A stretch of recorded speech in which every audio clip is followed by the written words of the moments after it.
জানেন না আমাদের নবীর নিয়ে ভারতে যে বাজে কথা বলছে নুপুর শর্মা। হ্যাঁ, আপাতত প্রতিবাদী হও, তার মুখে থুতু মারো।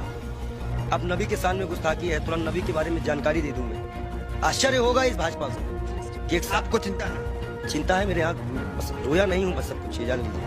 आँख से आंसू जो है दब गए हैं, दुख बहुत है। আসসালামু আলাইকুম রহমতুল্লাহি ওয়া বারাকাতুহু। দর্শক শ্রোতা সবাই কেমন আছেন? আশা করি সবাই ভালো আছেন। দর্শক শ্রোতা, প্রিয় নবী হযরত মুহাম্মদ সাল্লাল্লাহু আলাইহি ওয়াসাল্লামকে নিয়ে ভারতে কটূক্তি করা হলো। এই কটূক্তির জেরে সারা বিশ্বের মুসলমান কিন্তু প্রতিবাদ করেছে। প্রিয় নবী হযরত মুহাম্মদ সাল্লাল্লাহু আলাইহি ওয়াসাল্লামকে কটূক্তি করে সারা বিশ্বের মুসলমানের হৃদয়কে ক্ষত বিক্ষত করে দিয়েছে ভারতের নুপুর শর্মা। এর মধ্যে আমাদের বাংলাদেশের মুসলিম অনেক সেলিব্রিটিরা রয়েছে, তারা কিন্তু এই বিষয় নিয়ে কোনো কথা বলেনি, একটা স্ট্যাটাস পর্যন্ত দেয়নি। তারা কিন্তু অনেক মান্যগণ্য, অনেক বড় বড় সেলিব্রিটি। তারা হয়তো চিন্তা করেছে যে তাদের যেই ভিউয়ার্স, ফ্যান্স, ফলোয়ার এগুলো নষ্ট হয়ে যাবে, এর জন্য তারা আমার প্রিয় নবী, আমার কলিজার টুকরা নবীকে নিয়ে যখন কটূক্তি করেছে তখন তারা কোনো কথা বলেনি। তবে তাদের মধ্যে রয়েছে আপনাদের সকলেরই চীনা কৌতুক অভিনেতা হারুন কিসিঞ্জার এবং তার ছেলে লাইভে এসেছে। লাইভে এসে তারা প্রতিবাদ করেছে এই বিষয় নিয়ে, এবং হারুন কিসিঞ্জার বলেছে যে ভারতে অনেক খান রয়েছে, বড় বড় সেলিব্রিটি রয়েছে, সুপারস্টাররা রয়েছে, যদি তারা প্রতিবাদ করতো তাহলে কিন্তু আজকে আমাদের প্রিয় নবীকে নিয়ে কটূক্তি করে ভারতের যেই নুপুর শর্মা আমাদের প্রিয় নবীকে নিয়ে কটূক্তি করেছে, সেই নুপুর শর্মা কিন্তু ক্ষমা চাইতে বাধ্য হতো। কিন্তু তারাও ফ্রেন্ডস, ফলোয়ার, তাদের যেই সোশ্যাল মিডিয়াতে টাকা পয়সা ইনকামের ব্যাপারটা রয়েছে সেটা নষ্ট হয়ে যাবে, এই জন্য তারাও প্রতিবাদ করেনি। তবে ইন্ডিয়াতে প্রতিবাদ করেছে একজন হিন্দু ভাই, যিনি একজন হিন্দু ঠাকুর, যে কিনা হিন্দুদের মন্দিরে পূজা দেয়। তিনি কিন্তু একটা প্রতিবাদ করেছে, যে প্রতিবাদে তিনি বলেছেন যে যে রাসূলকে নিয়ে পড়েছে সে রাসূলকে নিয়ে কথা বলতে একবার হলো ভাববে, আর রাসূলকে নিয়ে যে পড়বে সে রাসূলের প্রেমে পড়ে যাবে। রাসূলকে নিয়ে কটূক্তি তো দূরের কথা, রাসূলের পথে চলা শুরু করে দিবে, রাসূলের আদর্শে চলা শুরু করে দেবে। তো দর্শক শ্রোতা, আমরা বেশি কথা বলবো না, বেশি কথা না বলে সর্বপ্রথম হারুন কিসিঞ্জারের কথাটা আপনাদেরকে শোনাবো, এরপরে সেই হিন্দু পণ্ডিতটির কথা শোনাবো, যে কথাটিতে আপনাদের হৃদয় নাড়া দিয়ে উঠবে। যে সকল মুনাফেক নাফরমানরা আমাদের প্রিয় নবীকে নিয়ে কটূক্তি করতে চাইতেছে, তারা যদি এটা শুনে তাহলে তাদের মনের ভিতরও নাড়া দিয়ে উঠবে। আসসালামু আলাইকুম, সবাই কেমন আছেন? একটা নতুন গান হচ্ছে জ্বালাতন শিরোনামে, এবং আমার চ্যানেলেও গান আসতেছে আদর। আর আদর গানটা হচ্ছে আমি একটু ফোক স্টাইলে করছি। বাবা কিসের গান? বলছি আমার নতুন চ্যানেলে গান প্রমোশনের জন্য কথা বলছি। আপাতত নতুন গান বন্ধ করো। কেন? প্রতিবাদী হও। কি নিয়ে প্রতিবাদ করবো? কেন বাবা, আপনি জানেন না আমাদের নবীর নিয়ে ভারতে যে বাজে কথা বলছে নুপুর শর্মা। হ্যাঁ, আপাতত প্রতিবাদী হও, তার মুখে থুতু মারো। আমার কথা হইল, হ্যাঁ, সারা পৃথিবীর মুসলমান খেপে গেছে। প্রতি মসজিদের থেকে মিছিল বাইরে হতেছিল। আপনি এটা জানেন না বাবা? দেখছি তো, দেখছেন? হ্যাঁ। আবার ওর দিন তো আপনিও বললেন যে কোথায় শো ছিল, পরে ক্যান্সেল করে এই তো 10 তারিখ শুক্রবার আমার একটা প্রোগ্রাম ছিল, দেখলাম হুজুরকে মিছিল, পরে জানলাম ঘটনা, সাথে সাথে প্রোগ্রাম ক্যান্সেল করছে। আমার ইচ্ছা করছে হুজুরদের মিছিলের সাথে মিলে জানলে কেন? যাবো অবশ্য। প্রতিবাদ শুরু হয়েছে, আমরাও প্রতিবাদ করবো। আমার একটা কথা, ভারতে তো নামি দামি মুসলমান আছে, হ্যাঁ, সুপারস্টার আছে, শাহরুখ খান, সালমান খান, আমির খান, এরকম আরো নাকি শিল্পপতি অনেক খান আছে। ওনারা যদি প্রতিবাদ করে তো প্রতিবাদের মানে আর একটু স্ট্রং হয়। তারপর আমাদের বাংলাদেশে নায়ক, নায়িকা, সুপারস্টার, খেলোয়াড়, সাকিব আল হাসান থেকে শুরু করি সুপারস্টার, ওনারা প্রতিবাদ করলে তো প্রতিবাদ আরো চাঙ্গ হয়। এটা কি খালি হুজুরকে দায়িত্ব যে মসজিদ থেকে মিছিল বাইর করবো? কেন কি আমাকে দায়িত্বের মধ্যে পড়ে না বাবা? হ্যাঁ, আমরা তো সবাই মুসলমান। হ্যাঁ, একবার খেয়াল আছিল ফ্রান্সের, হ্যাঁ, ওই কুলাঙ্গারে আমাদের নবীর বিরুদ্ধে বাজে কথা বলে পরে মাপ চাইছে। মাপ চলবে না, সোজা কথা, এদের ফাঁসি চাই। মোদী সরকারের লোক, মোদী সরকার এদেরকে ফাঁসি দিতে হবে, সোজা কথা, ঠিক আছে না? আবার মোদির লোকই তো, মোদিকে আমরা ফাঁসি দেব। মোদী লোক হোক আর যাই হোক, কেউ কারো ধর্ম নিয়ে বাজে কথা বলতে পারবে না। হ্যাঁ, আসলে ঠিক। কারণ একটা দুজনে ফাঁসি দিয়ে দিলে আর কোন সময় কেউ ভয়ে এইসব কথা বলবে না, যে এইসব কথা বললে ফাঁসি দিয়ে দেয়। পদত্যাগ করে দিতে অবশ্য, এটা একদম আইন করা দরকার। হ্যাঁ, ভারত সরকারের আইন করা দরকার যে তোমরা মুসলমান খ্রিস্টান যে যে ধর্মে আছে কেউ কারোর বিরুদ্ধে কথা বলবে না। আমরা বলবো না, আমরা মুসলমান, আমরা কি হিন্দুর বিরুদ্ধে কথা বলি? বলি না, তাহলে ওরা কেন বলে? আর লগে নাকি একটা কুলঙ্গার এই কথাগুলো সাপোর্ট করছে, তারও ফাঁসি চায়। নুপুর শর্মার সাথে সাথে তারও ফাঁসি চায়। আমার কথা হলো আমরা সবাই প্রতিবাদী হই, এই দুটার মুখে থুতু মার। ঠিক আছে বাবা? হ্যাঁ হ্যাঁ অবশ্যই। তাহলে আমি কি এখন গান টান ছাড়াবো না বাবা, এখন গান গাইতে বন্ধ। আমি কয়েকদিন স্টেজ প্রোগ্রামে যাবো না, এখন শুধু প্রতিবাদ করব। আসুন আমরা সবাই এক হই। ভারত সরকার যেন এটার অ্যাকশন নেয়, আমাদের এইটা আমরা ভারত সরকারের কাছে বিশেষভাবে আবেদন করব। ঠিক আছে? ঠিক আছে আমি আসি বাবা, একটা কাজে যাইতেছি। ঠিক আছে যাও। তো যাই হোক, তাহলে তো আর এই সপ্তাহে যেহেতু এটা এই সপ্তাহে চলবে, এই সপ্তাহে গান রিলিজ করা হবে না। তো যাই হোক, সবাই তো আব্বুর কথা শুনছেন, ঠিক আছে, যে যার মতো করে প্রতিবাদ করেন, কিন্তু জিনিসটা যাতে সুন্দরভাবে হয় এবং গুছানোভাবে হয়। সবাই ভালো থাকবেন, সুস্থ থাকবেন। আল্লাহ হাফেজ, আসসালামু আলাইকুম।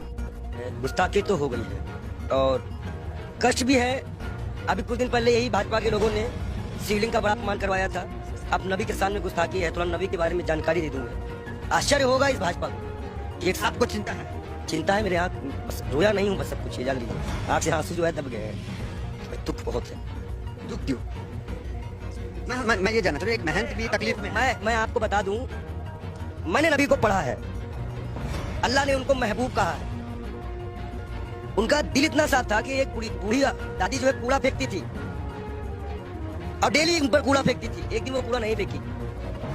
हमारे नबी ने उनका हालचाल इनके घर गए थे, उन्होंने कहा है कि अगर पड़ोसी भूखा है, वहां उन्होंने हिंदू मुसलमान नहीं बताया, कुरान आप कहीं भी देख लीजिए, नहीं है कोई भी भूखा है तो आप खाना नहीं खा सकते। एक बार वो मक्का मदीना इस्लाम फैलाने गए, लोगों ने विरोध किया, पत्थर मारे, जूते तक में उनके खून, उनकी जूती जो थी उनके भी खून आ गया था, भर गया था। इब्राहिम अलैहिस्सलाम जन्नम की आग लेके उतरे थे, बोले थे मेरे प्यारे नबी है, मेरे प्यारे महबूब। वो इसलिए बोले थे कि अल्लाह उनको प्यारे नबी और महबूब करते थे, इस्लाम के लास्ट पैगंबर माने जाते हैं। उन्हीं की उम्मत जो है अल्लाह की बारगाह में जाएगी, सुनवाई होगी। 72 फिरके हैं इस्लाम में, उन्हीं की उम्मत जाएगी, वही बख्शाइश कराएंगे। अल्लाह ही जानता है मोहम्मद का मर्तबा, लेकिन ये सिर्फ इसलिए हो जाता है कि साहब लगा, मोहम्मद साहब का मर्तबा, वो कोई सिंगल नाम भी उनका कोई नहीं लेता है तो दुख हो जाता है। इसी तरह हमारे अभी महाकाल का खिलाफ मार, कोई पत्थर पे शिवलिंग बनाए, कष्ट होता है। मैं एक संत हूँ, राम और रहीम किसी भी कोई बदतमीजी करेगा हम आंख निकालने का काम करेंगे, हम संत हैं। अभी आप आया है, खून खौला है, अब लड़ाई करनी चाहिए धर्म के लिए। आज क्यों बीजेपी वालों ने बोला तो आज धर्म की लड़ाई नहीं होगी? आज भी तो आएगी ना धर्म। क्या कष्ट नहीं हो रहा है? ईरान ने कहा तो मान लिया, आपकी समझ में आ गई। हम भी तो इतनी देर चिल्ला रहे थे कि फ्रिज एलिमेंट को निकालो। मैं दिल से माफ नहीं कर सकूंगा। बयान है नरेंद्र मोदी का सऊदी अरेबिया के लिए। नबी को जानते हैं ये? नबी के बारे में और सुनिए। वो एक दिन गुजर रहे थे, शराब कोई बहुत इस्लाम में बहुत पुराने से हराम नहीं थी, शराब यहाँ हराम की गई, उनके उम्मत में हराम की गई, उनके सामने हराम की गई, उन्होंने हराम की। उन्हें मुसलमानों को हिदायत दी कि हर वो नशा हराम है तो इस्लाम में तुम्हारा पैर डगमगा दे। उन्होंने नशा भी हराम कराया था। क्या उनकी ये बातें नहीं दिल में छुपी है? अच्छा ही कहीं भी होगा तो ना पसंद का काम है। हम तो फकीर हैं, 12 करोड़ की गाड़ी में चलने वाले फकीर नहीं है, नंगे दुलंगे फकीर हैं। लोग कहते हैं पंडित जी हाफ पैंट क्यों पहनते हो? नीचे ऊपर भगवान, नीचे हाफ पैंट। अब बताओ हम क्या पहने? भाई नीचे पहनने का कपड़ा तो यहाँ टांगना पड़ता है, तो किताबें छिपानी पड़ती हैं। भाई है ही नहीं कपड़े, पहने कहाँ से? महंगाई इतनी ज्यादा है, जो कपड़ा हमें तो 100-200 मिलता था, 450-500 मिलता है, हम कहाँ से खरीदें? आप बताइए, नबी के शान में गुस्ताखी, ये तो मैं अपना दुख बता रहा था, नबी के शान में जो गुस्ताखी हुई है उसमें दिल हो गया है। ये बात इंटरनल तब तक थी ना जब तक हिंदू और मुसलमान की बात थी। जब बात नबी और इस्लाम पे आएगी ना, तो जितने उनको मानने वाले हैं वो सारी कंट्रियां बोलेंगे, आपको जवाब देना पड़ेगा। ईरान का जवाब आ चुका है, आश्वासन दिया है भारत ने कि ऐसी कार्रवाई करेंगे दुनिया सबक लेगी। इतलाक पहलू खा की माँ को क्या जवाब देंगे? नजीब की माँ को क्या जवाब देंगे? उस जिसका हाथ कटा था उसके मकान की क्या जिम्मेदारी देंगे? क्या सरकार उनको मुआवजा देगी? कानपुर में सरकार से आपका आपके आक्रोश है, आपके सवाल आते हैं। आप ये बताइए, आप सरकार से ठीक है आक्रोश में, लेकिन विदेश मंत्रालय का एक बयान ये आया, उन्होंने कहा कि ये जो बयान नुपुर शर्मा ने दिया ये किसी सरकार का बयान नहीं, इंडिविजुअल है। मैं बता दूं, भाजपा की प्रवक्ता है, भारत माफी नहीं मांगेगा। जेपी नड्डा इस्तीफे के साथ एक पत्र लिखे देश के प्रधानमंत्री को, बहुत बड़ा इशू है, मुसलमानिक इशू है, इस्लामिक इशू है।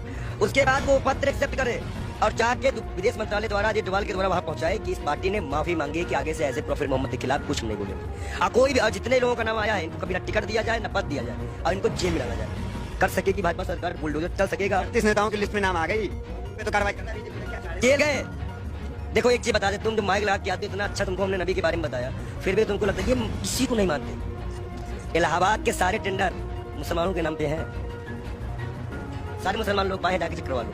आप हमें समझ में नहीं आ रहा, आप एक महंत हैं, नरसिंहानंद भी एक महंत है, वो तो नुपुर शर्मा के खुलेआम सपोर्ट में आ गए क्योंकि हमें पूरे देखिए दलालों की बात मत किया करिए, अभी पैसे के मामले फंसा है बेसर, उसको तो हम बेसर में करते हैं। जो इस्लाम से किसी व्यक्ति को पैसे का लालच देकर हिंदू धर्म में शामिल करवाता है, हजारों करोड़ का घोटाला करता है, और उसके बाद उसी के लोग उसको चोर डकैत कहते हैं। एक सिस्टर है, संत है, उन्होंने कहा कि मैं मीडिया मैनेज की गई थी, मीडिया मैनेज की गई थी।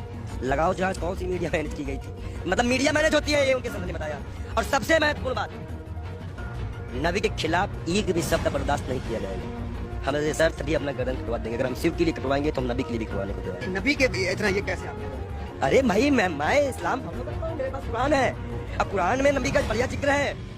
अल्लाह ने बताया है, मूसा अलैहिस्सलाम यहूदियों के पैगंबर, ईसा अलैहिस्सलाम ईसाइयों के पैगंबर, हजरत मोहम्मद साहब इस उम्मत के लिए।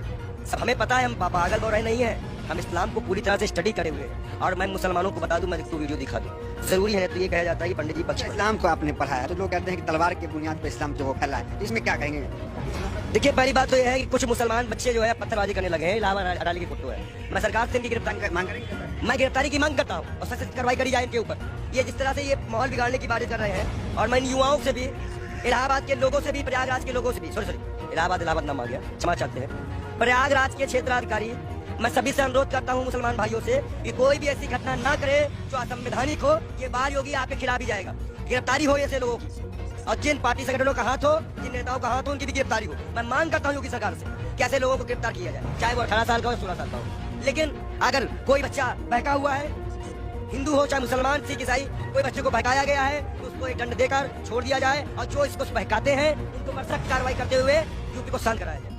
ये बहुत बुरी बात है। तुम मस्जिद से निकलते ही पथराव चालू हुआ, अब बच्चे पथराव कर रहे हैं पुलिस पर, ये साफ दिख रहा है, ये गलत बात है, इसका हम विरोध करते हैं। अब आप मत कहिएगा कि हम मुसलमानों का विरोध करते हैं, हम बराबर विरोध करते हैं हर चीज का। हर वो व्यक्ति दोषी है जो नबी के सामने गुस्ताखी करे, महाकाल के सामने गुस्ताखी करे। अरे आगे नबी भाई नबी की शान में भाई कहेंगे कि ये सन तो नबी की शान में कसीदे पढ़ रहा है। महाकाल के बारे में भी हम बता रहे हैं ना, महाकाल के भक्त भी है कि महाकाल को भी सड़कों में किस तरह से अपमानित किया गया, नबी के बारे में बोला जा रहा है। हदीस की एक लाइन बोली हम लोग, हदीस की जो हदीस में जो लिखा है उसको पूरा पढ़ती तो तब वो समझ चाहती कि 6 साल और 9 साल में अंतर क्या होता है। गौना सिस्टम हमारे यहाँ भी चलता है, एक्सेप्ट करना। हमारे जब शादी होती तो गौना दे दिया जाता पहले गाँव में, तो 2-4 साल बाद नबी के शान में आपके अनुसार गुस्ताखी हो गई है और लोग उसका विरोध कर रहे हैं। हाँ। हुई है, मतलब आप क्या फूट के रोएंगे तब मानोगे क्या गुस्ताखी हुई?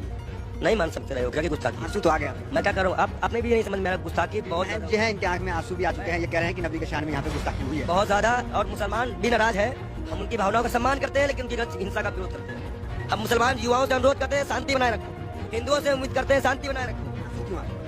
गलत हो रहा है। देखिए जिस तरह से अल्लाह को, नबी को, पैगंबर को, भगवान को, महाकाल को, राम को सड़कों पर लाके राजनीति खेली जा रही है।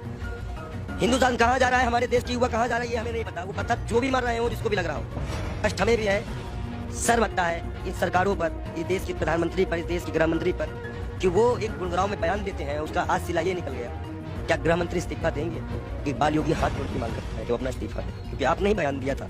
अब आज हमारे जितने भी युवा मरे कटे जेल जाए, इसकी जिम्मेदारी गृह मंत्री की होगी, गृह मंत्री ने बयान दिया कि गुड़गांव में खुले में नमाज नहीं पढ़ने जाएंगे, और जिसका खामियाजा नबी की शान पे गुस्ताखी हो गई, जिसमें सभी कंट्रियां आज, मतलब सभी कंट्रियां इस पे विरोध कर रही हैं, और मैं भी इसमें दुखी हूँ। शब्द नहीं है मेरे पास, मैं तहे दिल से माफी चाहूंगा। मैं बाल योगी से बार बार तौबा भी करूंगा अल्लाह से कि ना हुआ ऐसा। ठीक है, आपसे सवाल, आखिरी सवाल आपसे ले लेंगे, थोड़ा भावुक है, इससे ज्यादा आपको डिस्टर्ब भी नहीं करेंगे। ये कहेंगे कि क्या चाहते हैं, किस तरह की कार्रवाई आखिर हो जाए?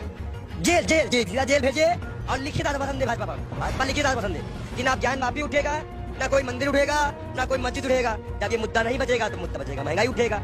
आप भाजपा को ये मुद्दा ही खत्म करना है। हम मांग करते हैं कि भाजपा पार्टी पहले माफीनामा लिख के दे, और भारत सरकार इसका आश्वासन दे कि अब हिंदू मुसलमान का भी इसमें नहीं होगा। अगर वो आश्वासन देते हैं तो हम अपना विरोध खत्म करेंगे।